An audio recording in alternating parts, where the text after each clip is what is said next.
Hello दोस्तों, क्या हाल चाल है। कल की क्लास में हमने आपको Coulomb's law in scalar form पढ़ाया था और आज हम आपको पढ़ाने वाले हैं, जैसा कि हमने पिछली वीडियो में बताया था कि नेक्स्ट वीडियो में हम पढ़ाएंगे आपको Coulomb's law in vector form. तो चलिए आज हम स्टार्ट करते हैं Coulomb's law in vector form.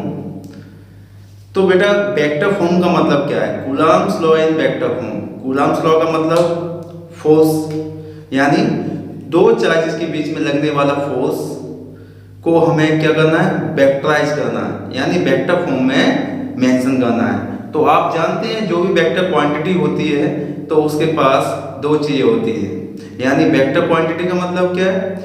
The physical quantity which have magnitude as well as direction, यानी जिनके पास मैग्नीट्यूड और डायरेक्शन होती है तो उन्हें हम क्या बोलते हैं? वेक्टर क्वांटिटीज बोलते हैं। उसी तरीके से फोर्स भी क्या है? आपका एक वेक्टर क्वांटिटी है और वेक्टर के मैग्नीट्यूड के साथ साथ वेक्टर को किसकी आवश्यकता होती है? डायरेक्शन की आवश्यकता होती है।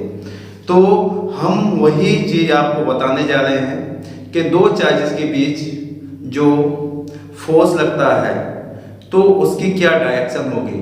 हमें ये भी पता है कि दो चार्जेस एक दूसरे के ऊपर फोर्स लगाते हैं, यानी force on each of them, यानी दोनों के ऊपर एक दूसरे क्या करते हैं? फोर्स लगाते हैं। तो वही फोर्स हम आज पता करते हैं। चलिए वीडियो ज़्यादा लंबी ना हो जाए तो हम शॉर्ट टाइम में हम ज़्यादा से ज़्यादा सीखने की कोशिश करते हैं। तो आप बने रहिए मेरे साथ, यानी रईस खान के साथ, और मैं आपको पढ़ाऊंगा फिजिक्स क्लास 12 एनसीईआरटी कॉन्सेप्ट के साथ। ठीक है, तो अब हम यहाँ पर मान लेते हैं कि टू चार्जेस हैं, एक Q1 है और एक Q2 है।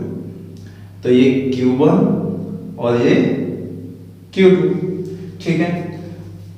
अब Q1 जो है Q2 के ऊपर फोर्स लगाएगा, ये डायरेक्शन ये रहेगी F, और Q2 Q1 के ऊपर फोर्स लगाएगा तो इसकी डायरेक्शन ये रहेगी F, ठीक है।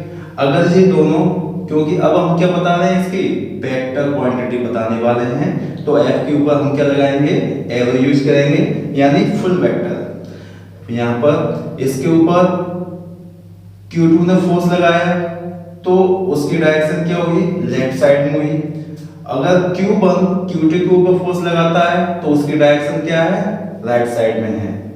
तो अब हम इसका नोमेनक्लेचर कैसे करेंगे? क्योंकि इधर भी फोर्स है और इधर भी फोर्स है, दोनों फोर्स एक जैसे दिखाई दे रहे हैं। तो हम ये कैसे पहचानेंगे कि Q2 पर Q1 कितना फोर्स लगा रहा है, उसकी डायरेक्शन क्या होगी, यानी उसका नोमेनक्लेचर कैसे करेंगे? तो बेटा हम इसका नोमेनक्लेचर करना सिखा रहे हैं कि जब Q2 पर Q1 फोर्स लगाएगा तो हम इसे लिखेंगे force on two due to 1, यानी इसे लिखेंगे हम F21। इसका मतलब है कि फोर्स 2 पर Q1 फोर्स लगा रहा है, यानी चार्ज Q2 पर चार्ज Q1 ने अपना फोर्स लगाया, इसका नोमेनक्लेचर क्या होगा? F21। उसी तरीके से जिस तरीके से Q1 ने Q2 के ऊपर फोर्स लगाया है, उसी तरीके से Q2 Q1 पर भी फोर्स लगाएगा जिसकी डायरेक्शन लेफ्ट साइड में है, ठीक है। तो इसका नोमेनक्लेचर क्या होगा? यानी force on Q1 due to Q2, यानी F21 होगा, यानी force on Q1 due to Q2, ठीक है। तो इसका मतलब हम ये नोमेनक्लेचर सीख गए, ठीक है। अब ये फोर्स की डायरेक्शन इस लाइन जॉइनिंग के अलोंग होगी, यानी कहने का मतलब ये है कि कूलम्ब्स लॉ के अकॉर्डिंग अगर Q1 Q2 पर फोर्स लगा रहा है और Q2 Q1 पर फोर्स लगा रहा है तो इन दोनों के फोर्स जो होंगे इन दोनों चार्जेस को मिलाने वाली लाइन जॉइनिंग के अलोंग होंगे, यानी ये कह सकते हो force acts along line joining two centres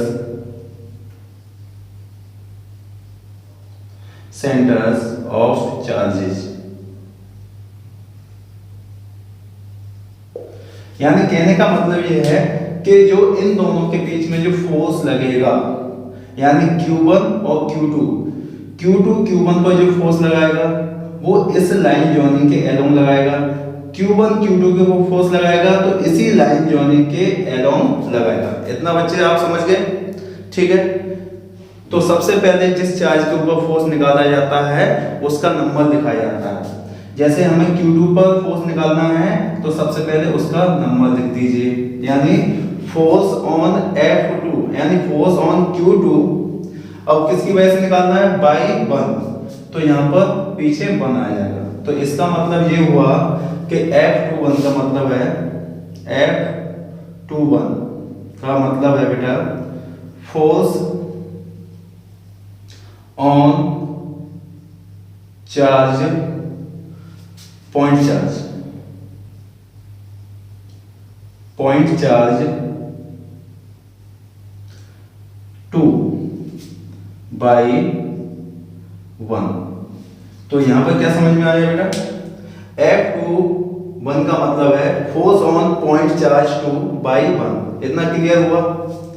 अब देखिए जितना फोर्स F21 लगा है उतना ही फोर्स Q1 के ऊपर भी लगेगा। जो कौन लगाएगा? Q2 लगाएगा। यानी अभी Q1 ने Q2 के ऊपर लगाया है, अब Q2 Q1 के ऊपर भी फोर्स लगाएगा। तो अब Q1 के ऊपर फोर्स कितना होगा? Due to Q2। तो हमने क्या बताया कि जिस चार्ज के ऊपर फोर्स लगना होता है, यानी जिस चार्ज के ऊपर फोर्स निकालना है सबसे पहले उसका नंबर लिखिए। तो हमें किसके ऊपर फोर्स निकालना है? Q1 के ऊपर निकालना है, तो इसके लिए हम क्या लिखेंगे? 1। और किसके द्वारा लग रहा है? Q2 के द्वारा, तो यहाँ पे लिख देंगे F12। यानी इसका मतलब ये है कि force on Q1 due to Q2। ठीक है, तो इसका मतलब होगा फोर्स 12 का मतलब है force on point charge 1 by 2।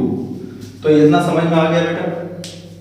यानी अगर हम फोर्स ऑन Q2 निकालेंगे तो हम उसे कैसे लिखेंगे? F21 लिखेंगे। अगर फोर्स ऑन Q1 निकालेंगे ड्यू टू Q2 तो उसे हम क्या लिखेंगे? F12 लिखेंगे। ठीक है, तो अब Q2 पर लगने वाले फोर्स की डायरेक्शन क्या है? राइट हैंड साइड में है। और Q1 पर लगने वाले फोर्स की डायरेक्शन क्या है बेटा? लेफ्ट हैंड साइड में है। तो अब इनके डायरेक्शन को शो कराने के लिए एक यूनिट वेक्टर की आवश्यकता होगी। तो वो यूनिट वेक्टर क्या होगा उसे भी निकाल लेते हैं। तो देखिए अलग अलग बुक्स के अंदर यूनिट वेक्टर्स की डायरेक्शन किसी में R12 दे रखी है, कैप R12 दे रखी है, तो किसी दूसरी बुक में देखोगे तो उसके अंदर कैप R21 दे रखी है। अगर फोर्स Q2 पर लग रहा है तो किसी बुक में क्या दे रखा है? कैप R21 दे रखा है। और किसी बुक के अंदर क्या दे रखा है? कैप R12 दे रखा है। तो हम क्या करते हैं? एनसीईआरटी के अलोंग, जो एनसीईआरटी में दिया हुआ है उसके अलोंग हम यूनिट वेक्टर की डायरेक्शन निकाल लेते हैं। अगर Q1 Q2 के ऊपर फोर्स लगा रहा है, यानी Q1 Q2 के ऊपर फोर्स लगा रहा है, तो फोर्स की डायरेक्शन कितनी है? फोर्स किस साइड में लगा है? इस डायरेक्शन में। तो यूनिट वेक्टर की डायरेक्शन क्या होगी? फोर्स की डायरेक्शन में होती है, यानी वेक्टर की डायरेक्शन में होगी। तो इस यूनिट वेक्टर को हम लिखेंगे कैप 21। इसमें समझ में आया? यानी फोर्स Q2 पर लग रहा है तो इसके यूनिट वेक्टर की डायरेक्शन क्या होगी? Cap R21।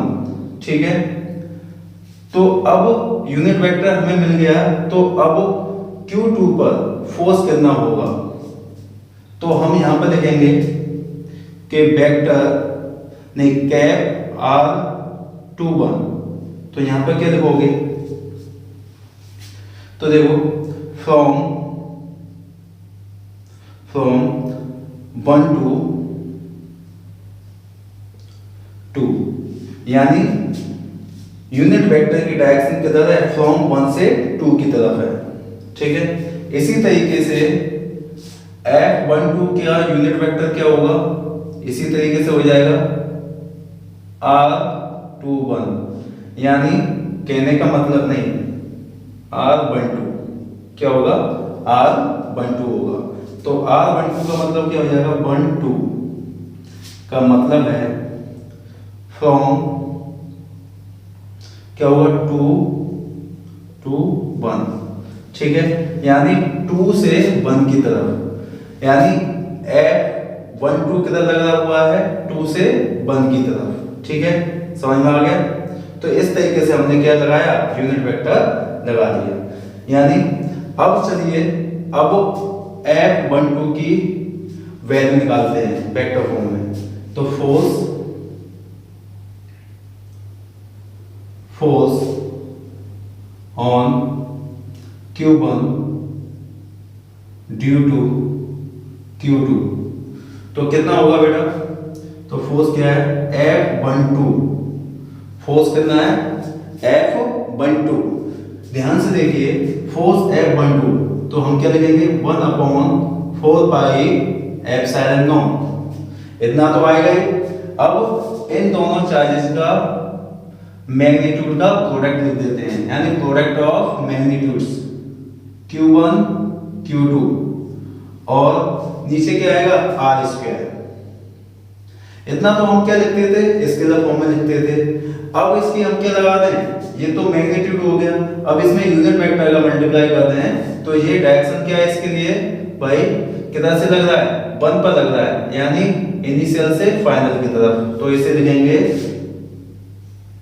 कैप, क्या हो जाएगा भाई, कैप क्या हो जाएगा, 1 2। ठीक है, इतना हो गया, ये समझ में आया। सबसे पहले हमने क्या किया, F12 लिया। ठीक है, तो इसका 1/4 pi epsilon naught Q1 Q2 R²। अब इसे हमें क्या देनी है, डायरेक्शन देनी है, यानी डायरेक्शन का मल्टीप्लाई करना है। तो देखिए ये फोर्स किधर लग रहा है, ये वाला फोर्स इस साइड में लग रहा है, तो हमें यूनिट वेक्टर इसी साइड में लेना है। हमें क्या करना है, यूनिट वेक्टर भी इस साइड में लेना है। तो इस साइड में यूनिट वेक्टर कितना है भाई, कैप 1 2 है।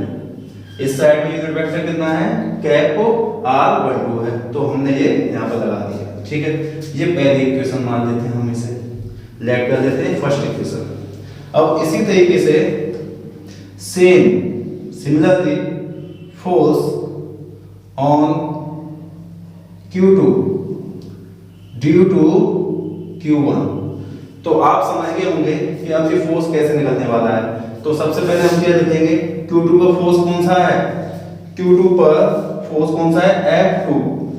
तो यहां पे लिखेंगे F21 इक्वल टू, तो इतना मैग्नीट्यूड आ जाएगा 1/4 पाई एप्सिलॉन नॉट।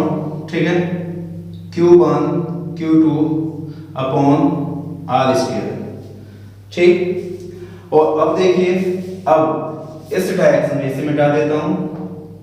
अब F21 की डायरेक्शन में कौन सा यूनिट वेक्टर है, तो देखिए फोर्स की डायरेक्शन क्या है, ये है, और यूनिट वेक्टर की डायरेक्शन क्या होगी, फोर्स की डायरेक्शन में ही होगी, यानी वेक्टर की डायरेक्शन में होगी। तो इसका मतलब क्या है, इसका यूनिट वेक्टर कितना होगा, R21।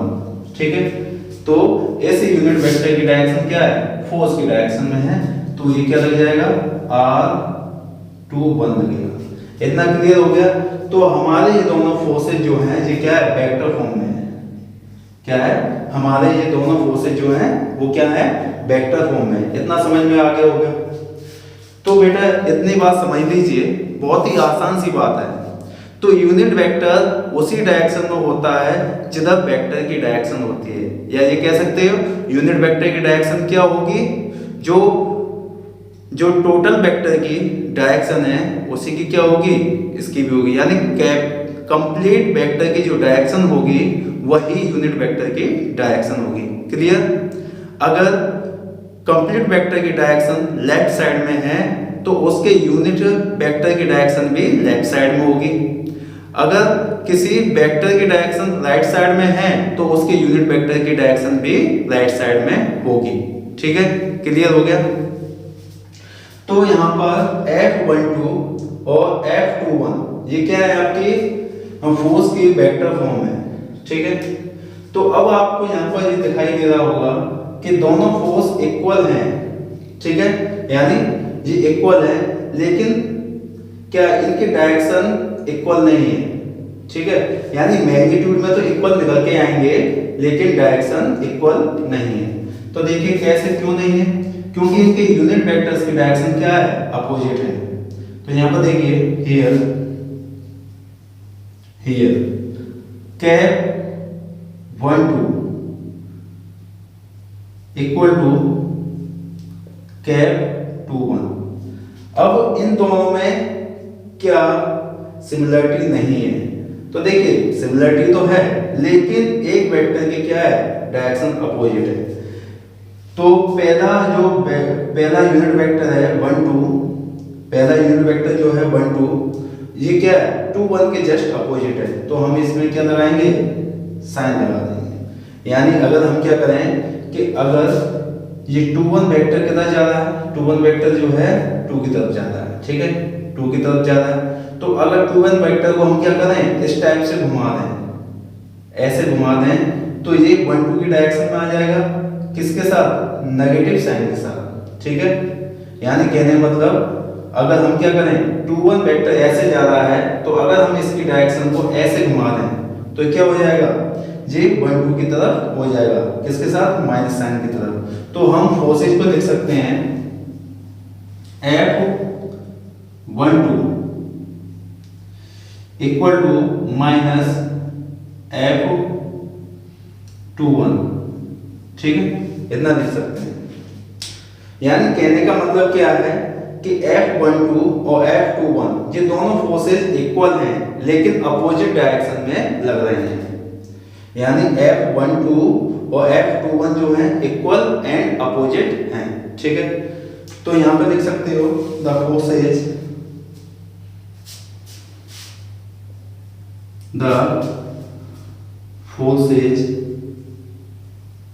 forces on each of them are equal and opposite। ठीक है, इतना समझ में आया कि यानी ये दोनों फोर्सेस कैसे हैं, एक दूसरे पर अगर ये फोर्सेस लग रहे हैं तो ये कैसे इक्वल एंड अपोजिट है। Forces on each of them, यानी दोनों पे जो फोर्स लग रहे हैं वो क्या है, इक्वल एंड अपोजिट है। ठीक है, इतना क्लियर है। और दूसरी बात क्या होगी, द फोर्स या फिर force acts along line joining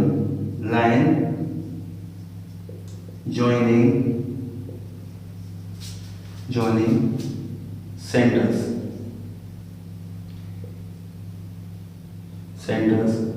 between। ठीक है, या फिर ये कह सकते हो force acts along line joining centers। ठीक है, तो कहने का मतलब क्या है, ये दोनों जो फोर्सेस लगेंगे Q1 Q2 के ऊपर लगाएगा और Q2 Q1 के ऊपर लगाएगा, जी इसी लाइन जोनिंग यानी दोनों सेंटर्स को मिलाने वाली लाइन के एलम लगेंगे।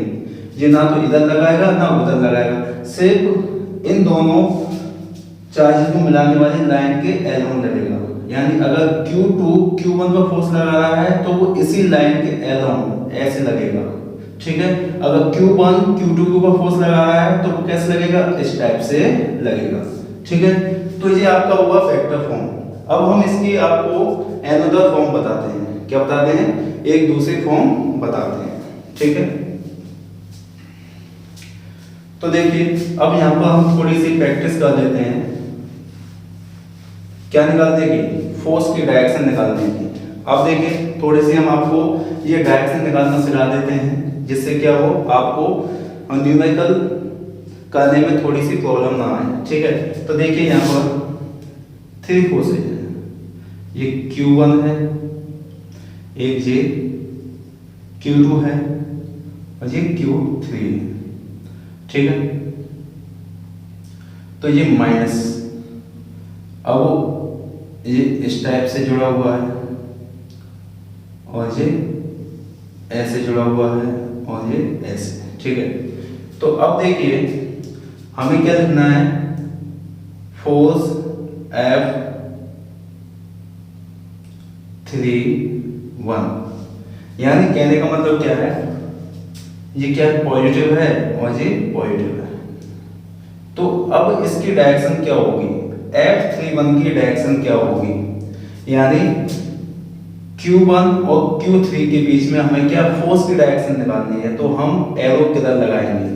तो आपको पता है कि फोर्स हमें किस पे निकालना है, इसका मतलब क्या है, इसका मतलब है फोर्स ऑन 3 ड्यू टू 1, यानी F3(1) का मतलब है फोर्स ऑन 3 ड्यू टू 1, यानी फोर्स 3 पे निकालना है, किसकी वजह से, 1 की वजह से। तो अब इसकी डायरेक्शन क्या होगी, अब पॉजिटिव क्या करेगा, इस पर फोर्स लगाएगा तो इसे अपनी तरफ खींचेगा, तो इसकी डायरेक्शन क्या हो जाएगी, ये डायरेक्शन हो जाएगी। समझ में आया। अब क्या करना है, हमें निकालना है F2(3). तो अब ये बताइए, अब हमें क्या करना है, Q2 और Q3 के बीच में फोर्स निकालना है। तो वो फोर्स कितना निकल के आया, F23। अब इसकी डायरेक्शन बताइए, अब इसकी डायरेक्शन बताइए, तो इसकी डायरेक्शन क्या होगा। तो भाई सीधी सी बात है, प्लस माइनस एक दूसरे को क्या करते हैं, अट्रैक्ट करते हैं। तो इसकी डायरेक्शन क्या होगी, जब Q3 इसे अपनी तरफ, इसके ऊपर फोर्स लगाएगा तो इसे अपनी तरफ खींचेगा, तो इसकी डायरेक्शन क्या हो जाएगी, Q3 की तरफ हो जाएगी, ठीक है। क्लियर हुआ। और अगर Q2 अगर Q3 पर फोर्स लगाता, अगर हम क्या निकालते, F3(2) निकालते, अगर F3(2) निकालते तो इसकी डायरेक्शन क्या होती भाई, Q2 Q3 को अपनी तरफ खींचता, तो ये वाला जो फोर्स हो जाता है, ये वाला हो जाता F3(2), ठीक है। इतना समझ में आ गया। तो मैंने यहाँ पर आपको दोनों फोर्सेज बता दिए। अगर F23 का मतलब क्या है कि force on Q2 due to 3, और F32 का मतलब है यहाँ पर फोर्स ऑन 3 ड्यू टू 2, ठीक है। क्लियर। अब देखिए, अब ये इन दोनों पर फोर्स की डायरेक्शन क्या होगी। अब मैं बात कर रहा हूँ F12। तो F12 का मतलब क्या है, force on 1 due to 2, force on 1 due to 2। तो इसका मतलब क्या होगा, ये इसे इसमें धक्का मारेगा, ठीक है। तो ये किधर जाएगा, इधर जाएगा, ठीक है, ऐसे। तो फोर्स F12 से निकल जाएगी, तो इसकी डायरेक्शन क्या होगी, ऐसे होगी, धक्का मारेगा यानी रेपल करेगा उस डायरेक्शन में।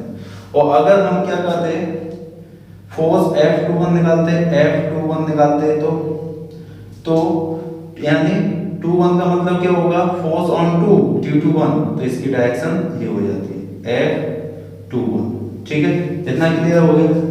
तो आप ये समझ गए होंगे कि किस तरीके से हमें फोर्स लगाना है। क्लियर। तो देख लीजिए, बिल्कुल सेम टू सेम, Q1 पर इस साइड में आ रहा है और ये इस टाइप में जा रहा है। क्लियर, ठीक है। और हमने ये भी सीख लिया कि अगर इन दोनों को फोर्सेज लगेंगे तो F12 और F21 एक दूसरे के अपोजिट होंगे, लेकिन मैग्नीट्यूड में इक्वल होंगे। अगर हम इन्हें ऐसे ही लिखें, अगर हम ऐसे लिखना चाहे F21 का मोड इक्वल टू क्या हो जाएगा, F माइनस F21 का मोड। ये हमेशा कैसे रहेंगे, इक्वल रहेंगे। तो इसका मतलब क्या हो जाएगा, F12 इक्वल टू क्या हो जाएगा, F21, ठीक है। क्योंकि मोड में से कोई भी निकालोगे तो क्या निकल आएगा, पॉजिटिव निकल कर आएगा। अब एक फॉर्म तो ये हो गई। अब हम इसकी क्या कराते हैं, आपको एनोदर फॉर्म कराते हैं। तो मेरे साथ बने रहिए और इसके हम नेक्स्ट फॉर्म कराते हैं, ठीक है।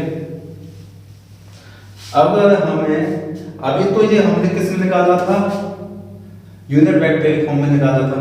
और अगर हम इसे किस में निकालें, कंप्लीट वेक्टर के फॉर्म में निकालें, किसकी फॉर्म में निकालें, कंप्लीट वेक्टर के फॉर्म में निकालें, तो ठीक है, तो कंप्लीट वेक्टर के फॉर्म में Coulomb's law in complete vector, ठीक है। तो F21 निकालते हैं, F21 निकालेंगे तो क्या होगा, देखो 1/4 pi epsilon naught Q1 Q2 upon R square, इतना होगा।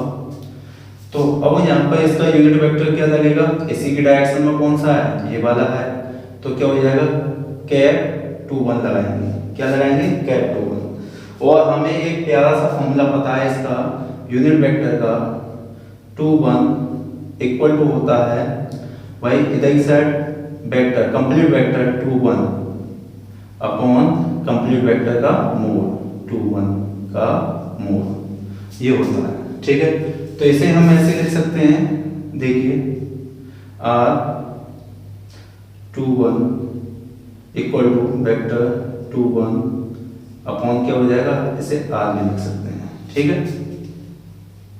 तो अब देखिए यहाँ पर हम क्या लगा सकते हैं, इसकी जगह पर हम ये पुट कर सकते हैं। तो आप देखिए इसकी फॉर्म क्या बनने वाली है, F21 तो क्या हो जाएगी 1/4 pi epsilon naught Q1 Q2 upon R square, ठीक है। और यूनिट वेक्टर का वैल्यू कितना है, देखिए R21 अपॉन R, ठीक है। तो इसका मल्टीप्लाई इसके साथ हो जाएगा, तो क्या बनेगा, देखो F21 इक्वल टू होगा 1/4 pi epsilon naught Q1 Q2 upon R का मल्टीप्लाई इसके साथ हो जाएगा, तो क्या हो जाएगा, सीधी सी बात है RQ, ठीक है।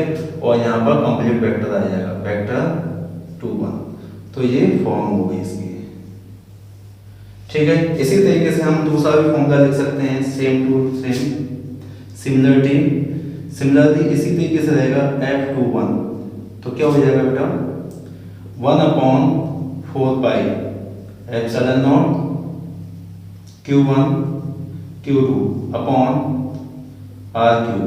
अब यहाँ पर क्या आएगा, तो यहाँ पर आएगा इसका अपोजिट डिस्प्लेसमेंट वेक्टर, यानी इसका डिस्प्लेसमेंट वेक्टर क्या होगा भाई 1 2, यानी force on Q1 due to Q2, तो इस साइड में आएगा, ठीक है। तो ये क्या हो जाएगा, ये हो जाएगा, ठीक है।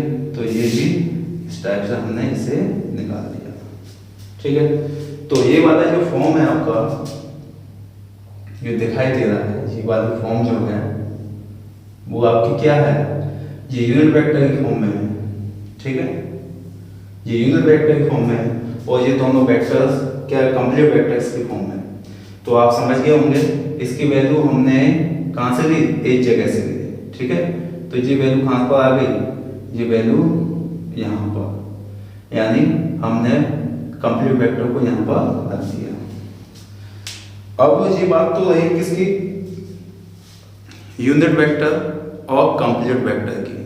अगर हमें ना तो यूनिट वेक्टर दे रखा है और ना ही कंप्लीट वेक्टर दे रखा है, अगर हमें इनकी पोजीशन वेक्टर दे रखे हों, क्या दे रखे हों, पोजीशन वेक्टर दे रखे हों, तो उसके लिए हम इसे कैसे निकालेंगे।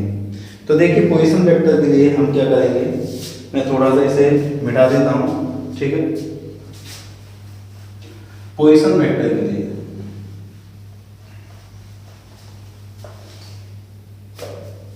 इनकी पोजीशन वेक्टर दे रखे हैं, जैसे ये 2 चार्जेस हैं Q1 और ये Q2 फ्री स्पेस में रखे हुए हैं, और Q1 का जो पोजीशन वेक्टर है वो वेक्टर R1 और Q2 का जो पोजीशन वेक्टर है वो क्या है, वेक्टर R2। क्लियर, यानी ये x एक्सिस, ये y एक्सिस और ये ओरिजिन, ठीक है। Q1 और इनका जो डिस्प्लेसमेंट वेक्टर है वो क्या होगा, यहां से यहां तक वेक्टर R होगा डिस्प्लेसमेंट वेक्टर, ठीक है। तो हमें क्या करना है, हमें कूलम्ब्स फोर्स निकालनी है in the terms of position vector. हमें क्या निकालना है? कूलम्ब्स फोर्स निकालना है in terms of position vectors. तो यहां पर क्या है? Where r1 vector r1 and vector r2 are the position vectors. ठीक है, क्या है? पोजीशन वेक्टर्स है। तो r1 किसका पोजीशन वेक्टर है? q1 का। r2 किसका है? q2 का पोजीशन वेक्टर है। ठीक है, तो अब हम फॉर्मूला लगाते हैं। ठीक है, हमें फोर्स निकालना है F12। हमें क्या करना है? Force on Q1 due to Q2।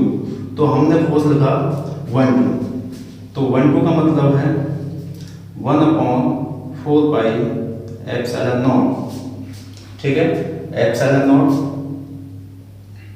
Q1 Q2 upon. ठीक है, और इसे हम लिख सकते हैं r²। इसका फॉर्मूला क्या निकल के आया था? 12 के लिए क्या निकाला था हमने? वही सीधी सी बात है r3। ठीक है, और यहाँ पर 12 ये फॉर्मूला निकल के आया था वेक्टर फॉर्म में। तो अगर हम इसकी क्या करें? पोजीशंस वेक्टर लगा दें तो क्या बन के आएगा? देखो F12 equal to 1/4 pi epsilon naught Q1 Q2 upon. अब इसका पोजीशन वेक्टर क्या होगा? देखो इसका, तो यहाँ पर क्या है? Q2 Q1 के ऊपर फोर्स लगा रहा है, तो इसका final position minus initial position. अगर दो पोजीशन दे रखी हैं, दो वेक्टर की पोजीशन दे रखी है, एक की x दे रखी है और दूसरे की y दे रखी है। अगर y फाइनल पोजीशन है और x इनिशियल पोजीशन है, तो डिस्प्लेसमेंट वेक्टर क्या होगा? y2 माइनस क्या? y minus x। यानी y क्या यहाँ पर? फाइनल है और x क्या? इनिशियल पोजीशन है। तो डिस्प्लेसमेंट वेक्टर क्या होगा? Final minus initial. तो देखिए F12 का मतलब क्या है? Force on Q1 by Q2। तो इसका मतलब क्या है? फाइनल पोजीशन क्या हो गई आपकी? R1 vector R1 minus vector R2। ठीक है, ये क्या हो गया? डिस्प्लेसमेंट वेक्टर निकल आया। और इसका हमने यहाँ पर क्या था? R3 था, तो हम इसका क्या निकाल लेते हैं? ये क्या होता है? मोड होता है, मैग्नीट्यूड है। तो यहाँ पे लिखेंगे vector R1 minus vector R2 का Q। तो हम इस तरीके से इसे लिख सकते हैं, क्योंकि RQ ये क्या हो जाएगा? इसी तरीके से, क्योंकि हमने क्या किया था कि हम इसे यहाँ पर भी लिख सकते हैं। अगर इसे और लगाकर लिखना चाहें, इस वाले फॉर्मूले को और लगाकर लिखना चाहे, तो हमें ये भी लिखा जा सकता है F12 इक्वल टू हो जाएगा F12 1/4 pi epsilon naught Q1 Q2 और यहाँ पर वेक्टर क्या था? 12। ठीक है, और यहाँ पर मोड क्या लगा सकते हैं? हम लगा सकते हैं वही वेक्टर R1 माइनस, नहीं यहाँ पर लगाएंगे R12, यानी कंप्लीट वेक्टर का मोड। इस तरीके से हम लगा सकते हैं, तो ये वही हो गया। अब देखिए सिमिलरली इसी तरीके से हम क्या करेंगे? F21 क्या हो जाएगा? 1/4 pi epsilon naught Q1 Q2 upon. अब देखिए 2 1 यानी फोर्स किधर लग रहा है? एक फोर्स इधर लग रहा है F21, तो इधर लगा हुआ है, और एक फोर्स किधर लगा हुआ है? F12 इधर लगा हुआ है। ठीक है, तो F21 निकालना है, तो डिस्प्लेसमेंट वेक्टर क्या होगा? Q1 से Q2 की तरफ होगा। तो फाइनल पोजीशन क्या हो गई? ये हो गई, और इनिशियल पोजीशन ये हो गई। किसके लिए? इस वाले फोर्स के लिए। ठीक है, तो यहाँ पर हम पोजीशन वेक्टर लगाएंगे vector R2 minus vector R1। ठीक है, ये लगाने के बाद अब आगे सॉल्व करेंगे। हम यहाँ पर लगाएंगे R2 माइनस वेक्टर R1 का Q। ठीक है, इस तरीके से क्या हुआ, ये वेक्टर निकल कर आए हमारे। तो यहाँ पर जो फोर्स है वो क्या है आपका वेक्टर फॉर्म में है। तो हमने आपको 3 मेथड्स बताए, यानी फोर्स को लिखने के 3 मेथड्स बताए।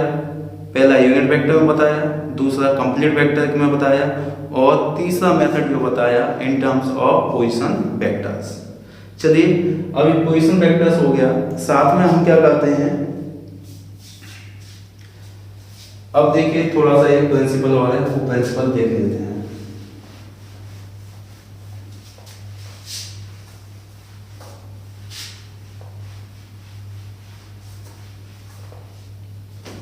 देखिए मान लीजिए 2 चार्ज हैं, पहला Q1 है और दूसरा Q2 है। ये पॉजिटिव है और ये भी पॉजिटिव है। तो आप देख सकते हैं कि Q1 Q2 के ऊपर फोर्स लगाएगा और Q2 Q1 के ऊपर फोर्स लगाएगा। ठीक है, Q2 Q1 पर फोर्स लगाएगा, उसकी डायरेक्शन क्या होगी, ये होगी F12। ठीक है, force on Q1 due to Q2। ठीक है, अब देखो, अब Q1 Q2 के ऊपर फोर्स लगाएगा तो इससे क्या करेगा, रेपल करेगा, इस टाइप से इस डायरेक्शन में रेपल करेगा। तो इसका फोर्स कैसे होगा, ऐसे होगा। तो हम लिखेंगे F21। ठीक है, ये हो गया। अब यहाँ पर समझिए कि Q1 Q2 के ऊपर फोर्स लगा रहा है और Q2 Q1 के ऊपर फोर्स लगा रहा है। तो ये दोनों फोर्सेज जो हैं इक्वल एंड अपोजिट हैं। कैसे हैं, इक्वल एंड अपोजिट हैं। और इसी टर्म्स में अगर कोई तीसरा चार्ज आ जाए, क्या आ जाए, तीसरा चार्ज आ जाए, तो हमने मान लिया कि यहाँ पर कोई Q3 चार्ज आ गया। ये Q3 चार्ज है और वो क्या कर रहा है, Q3 Q1 पर फोर्स लगा रहा है। ये भी कैसा है, पॉजिटिव है। तो ये इस पर लाइन जो इनके एलों क्या करेगा, फोर्स लगाएगा। पॉजिटिव है तो पॉजिटिव Q1 पर, तो ये फोर्स की डायरेक्शन हो जाएगी Q1 आप लिख देते हैं प्लस। तो फोर्स की डायरेक्शन क्या हो जाएगी, F13, यानी फोर्स ऑन 1 Q2 3। तो अब ये बताइए, जब Q2 Q1 पर फोर्स लगा रहा था तो उसकी वैल्यू F123। ठीक है, यानी Q2 ने Q1 पर फोर्स लगाया तो फोर्स की वैल्यू क्या निकल के आई, F12 निकल के आई। अब क्या हुआ, तीसरा चार्ज क्या हुआ, अकाउंट में आया। तो Q3 ने Q1 के ऊपर फोर्स लगाया तो ये फोर्स क्या लगा, F13 लगा। तो क्या पहला वाला जो फोर्स है Q3 की वजह से चेंज हो जाएगा, बताइए। तो इसका आंसर है नो, यानी इसका आंसर क्या है, नो। अगर Q2 Q1 पर फोर्स लगा रहा है और अगर कोई तीसरा चार्ज Q1 पर फोर्स लगा रहा है तो Q1 और Q2 के फोर्स पर कोई फर्क नहीं पड़ेगा। ठीक है, दूसरा स्टेटमेंट सुनिए, अगर Q3 Q1 पर फोर्स लगा रहा है तो Q2 की वजह से Q1 पर फोर्स पर कोई फर्क नहीं पड़ेगा। यानी कहने का मतलब क्या है, the force between two charges, the force between two charges independent of presence of any other charges. क्या होता है, इंडिपेंडेंट होता है एनी अदर चार्जेस। तो यहां पर लिख सकते हैं the force between two charges, the force between two charges is independent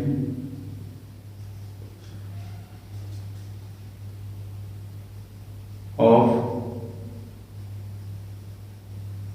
presence of other charges.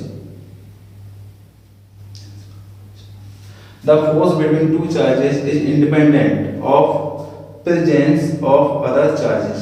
तो कहने का मतलब क्या है, कि अगर दो चार्जेस के बिटवीन फोर्स लग रहा है तो तीसरे चार्ज से उस पर कोई फर्क नहीं पड़ेगा। यानी Q3 इन दोनों के ऊपर जो फोर्स लग रहा है, यानी Q2 Q1 पर फोर्स लगा रहा है और Q1 Q2 पर फोर्स लगा रहा है, तो इन दोनों के फोर्स पर Q3 का कोई प्रभाव नहीं पड़ेगा। उसी तरीके से Q1 Q3 पर फोर्स लगाएगा और Q3 Q1 पर फोर्स लगाएगा, तो Q2 की वजह से इन दोनों के फोर्स पर कोई प्रभाव नहीं पड़ेगा। ठीक है, समझ में आया? तो इसी तरीके से अगर इसके Q1 के चारों तरफ नंबर ऑफ चार्जेज हों, कई सारे चार्जेज हों, तो इसका मतलब है कि अगर समझ लीजिए ये मिटा चलिए, अगर ये Q1 पर Q1 एक पॉइंट चार्जेज है, एक Q2 ये पॉइंट चार्जेज है, Q3 एक पॉइंट चार्जेज है, ये Q4 पॉइंट चार्जेज है, इसी तरीके से Qn पॉइंट चार्जेज है। ठीक है, अगर ये सभी चार्जेज Q1 पर फोर्स लगाएंगे तो Q4 Q1 पर फोर्स लगा रहा है, तो इन दोनों के बीच में लगने वाला फोर्स अब प्रभावित रहेगा किसकी वजह से? Q3 की वजह से, या फिर Q2 की वजह से, या फिर Qn की वजह से। क्या समझ में आया कि अगर दो चार्जेस के बीच में फोर्स लग रहा है तो वो फोर्स जो है बाकी अदर चार्ज उसे प्रभाव में नहीं ला सकते। यानी कहने का मतलब क्या है, उनकी मौजूदगी से उस फोर्स पर कोई फर्क नहीं पड़ेगा। दोबारा से सुनिए, अगर दो चार्जेस के बिटवीन फोर्स लग रहा है, दो चार्ज एक दूसरे के ऊपर फोर्स लगा रहे हैं, तो अदर चार्जेस की वजह से उनके फोर्स पर कोई फर्क नहीं पड़ेगा। क्लियर? ठीक है, तो इस प्रिंसिपल को बोला जाता है सुपरपोजिशन ऑफ फोर्सेस। ठीक है, सुपरपोजिशन ऑफ फोर्सेस कह सकते हो, या फिर प्रिंसिपल ऑफ सुपरपोजिशन। ठीक है, प्रिंसिपल ऑफ सुपरपोजिशन। तो ये लॉ कहलाता है प्रिंसिपल ऑफ सुपरपोजिशन। क्या कहलाता है? Principle of superposition. ठीक है, तो इसका जो स्टेटमेंट है, तो देखिए स्टेटमेंट क्या होगा, force on any charge, force on any charge is, any charge is equal to the vector sum, equal to the vector sum of forces of different charges,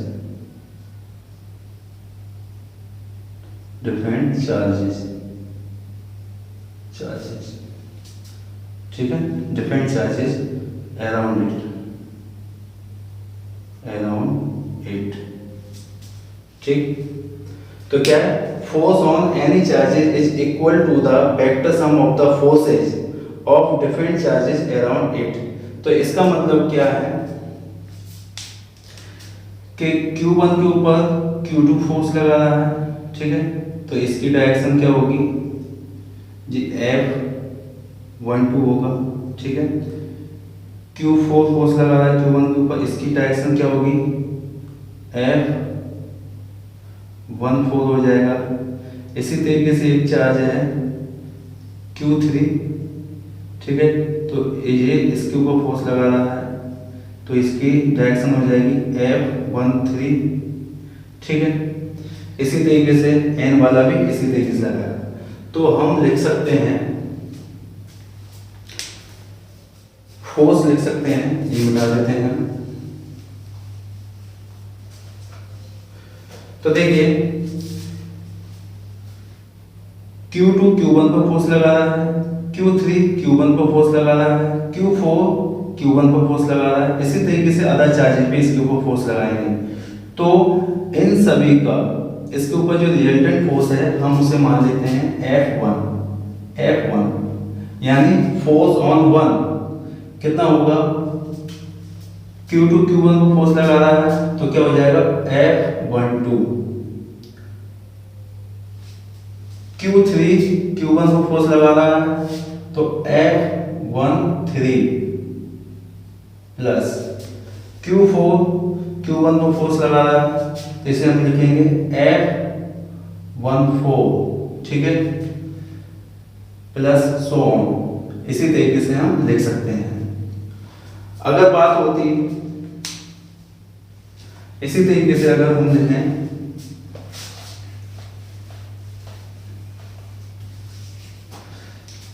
तो ये पहले फोर्स पे निकला है। अगर हमें दो पे निकालना होता यानी फोर्स किस पे लगाना होता, दो पर, तो Q1 2 पर फोर्स लगाएगा तो इसकी डायरेक्शन क्या हो जाएगी F21 हो जाएगी, क्लियर। अगर 3 2 पर फोर्स लगा रहा होता तो इसकी डायरेक्शन ये हो जाती F23, ठीक है। अगर 4 लगा रहा होता तो 4 की भी डायरेक्शन क्या होती, ऐसे ये F24 की डायरेक्शन हो जाएगी इसी तरीके से। तो अगर हम 2 पर फोर्स निकालेंगे तो हम यहाँ पर क्या लिखेंगे F2 force on 2 equal to क्या हो जाएगा, किस पर फोर्स लग रहा है 2 पर, किसकी वजह से 1 की वजह से लगेगा, प्लस फोर्स किस पर लग रहा है 2 पर, किसकी वजह से 3 की वजह से लगेगा, ठीक है, प्लस फोर्स किस पर लग रहा है 2 पर, किसकी वजह से 4 की वजह से लगेगा, प्लस इसी तरीके से सो ऑन। अब हम 3 पे निकालना चाहें तो 3 पे भी इसी तरीके से निकल आएगा। F3 पर भी हम निकालना चाहें तो क्या होगा F31 plus F32 plus F34 plus dot dot dot. अगर हम इनकी वैल्यू लगाना चाहें तो आप लगा सकते हो। F1 वाला देखते हैं, F1 में क्या लगेगा, तो देखिए इसकी वैल्यू क्या होती है, अभी हमने पोजीशन वेक्टर्स में बताई थी, तो इसकी पोजीशन क्या होगी 1/4 पाई एप्सिलॉन नॉट। ये तो सभी में से कॉमन आ जाएगा, ठीक है। तो यहाँ पर होगा Q1 Q2, क्योंकि पहले पर दूसरा लगा रहा है Q1 Q2 अपॉन इसकी डायरेक्शन क्या है, फाइनल पोजीशन फाइनल वेक्टर क्या है R1 minus R2, vector R2 का Q, और यहाँ पर भी वेक्टर क्या लग जाएगा R1 माइनस R2, ठीक है, प्लस लगाएंगे। इसी तरीके से यहाँ पर आएगा Q1 Q3, ठीक है, 1 पर 3 लगा रहा है तो यहाँ पर क्या आएगा, देखो वेक्टर 1 माइनस वेक्टर 3, ठीक है, और यहाँ पर कंप्लीट वेक्टर क्या आएगा 1 माइनस 3, ठीक है, यहाँ पर Q लगेगा, प्लस इसी तरीके से हम निकाल सकते हैं कितने टर्म्स तक, n तक, ठीक है। अगर n चाहिए हैं तो हम इस तरीके से लगा सकते हैं, क्लियर। अगर हमें 2 पर निकालना है तो 2 के लिए क्या होगा F2 रिजल्टेंट ऑन 2, तो क्या होगा इसका भी 1/4 पाई एप्सिलॉन नॉट आएगा। तो अब देखो किसके ऊपर लग रहा है, 2 के ऊपर पहला वाला लगा रहा है तो Q2 Q1, तो पोजीशन वेक्टर क्या होगा भाई R2 माइनस R1, यानी final position minus initial position क्या होता है, final position minus initial position, तो vector R2 minus vector R1, ठीक है, इतना हो गया, प्लस इसी तरीके से क्या है 2 3 Q2 Q3 अपॉन क्या होगा वही लगाओ वेक्टर 2 माइनस वेक्टर 3, ठीक है, का Q, यहाँ पर भी Q लगेगा और यहाँ पर हो जाएगा 2 माइनस 3, ठीक है, इस तरीके से ऐसे प्लस सो, ठीक है। सिमिलरली आप 3 का भी इसी तरीके से हम निकाल सकते हैं। तो बेटा मैंने आपको क्या बताया कि अगर हमें पोजीशन वेक्टर्स में निकालना है तो एक बार आप समझ लेते हैं अच्छी तरीके से, फिर हम वीडियो को समाप्त करेंगे, ठीक है। तो आप देखिए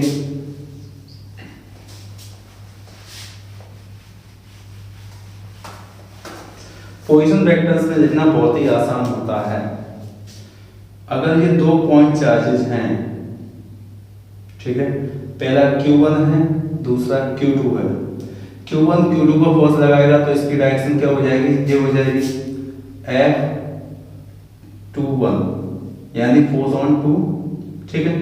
अब Q1 पर 2 लगाएगा तो इसकी डायरेक्शन क्या हो जाएगी F12, ठीक है। और अगर हमें इसकी वैल्यू लिखनी है तो इसका पोजीशन वेक्टर क्या होगा R1 और इसका पोजीशन वेक्टर क्या होगा R2। अगर हमें लिखना है F21, ठीक है, तो पहले तो इसका मैग्नीट्यूड लिख लो 1/4 pi epsilon naught Q1 Q2, ठीक है। अब पोजीशन वेक्टर तो देखो फोर्स कौन लगा रहा है, Q1 लगा रहा है किसके ऊपर, Q2 के ऊपर, तो फाइनल पोजीशन वेक्टर क्या हो गया R2, तो वेक्टर R2 लगाएंगे माइनस इनिशियल पोजीशन क्या है वेक्टर R1, ठीक है, ये हो गया अपॉन इसका मोड, ठीक है। तो ये क्या हो जाएगा R2 माइनस R1 का Q, क्लियर। इस तरीके से, इसी तरीके से हम F12 लगाएंगे F2 तो 1/4 pi epsilon naught Q1 Q2। तो देखिए फाइनल पोजीशन क्या दिखाई दे रहा है इसमें 1, तो वेक्टर 1 माइनस इनिशियल पोजीशन क्या है 2 यानी 2 से 1 की तरफ अपॉन मोड 1 माइनस 2 का Q। तो इस तरीके से हम क्या लगा सकते हैं, ये वैल्यू निकाल सकते हैं अच्छे तरीके से, ठीक है। अब कभी कभार एग्जाम में क्या होता है बेटा कि वेक्टर फॉर्म तो आती ही है, एग्जाम में परमिटिविटी की डायमेंशन और पूछ लेता है। क्या पूछ लेता है, परमिटिविटी की डायमेंशन पूछ लेता है। तो परमिटिविटी की डायमेंशन निकाल लेते हैं। तो मैं इसे मिटा रहा हूँ, जिसे समझ में आ गया होगा सुपरपोजिशन, प्रिंसिपल ऑफ सुपरपोजिशन। तो अब हम आगे बढ़ते हैं। देखो हमें पता है कि F इक्वल टू होता है 1/4 pi epsilon naught Q1 Q2 upon R², ठीक है। तो देखिए इसकी तो वैल्यू क्या होती है, कांस्टेंट की वैल्यू K की वैल्यू क्या होती है 9 × 10⁹ न्यूटन मीटर स्क्वायर कूलम -2, ठीक है। अब अगर हमें परमिटिविटी ऑफ फ्री स्पेस की निकालनी है तो क्या होगी, इसकी वैल्यू होती है 8.85 × 10⁻⁻12, ठीक है। तो क्या हो जाएगा कूलम स्क्वायर, ठीक है, न्यूटन -1 मीटर -2, ठीक है। भाई इसे इधर ले जाओ, इसे इधर साइड ले आओ, क्लियर। तो हमें क्या करना है कि हमें इसकी डायमेंशन निकालनी है।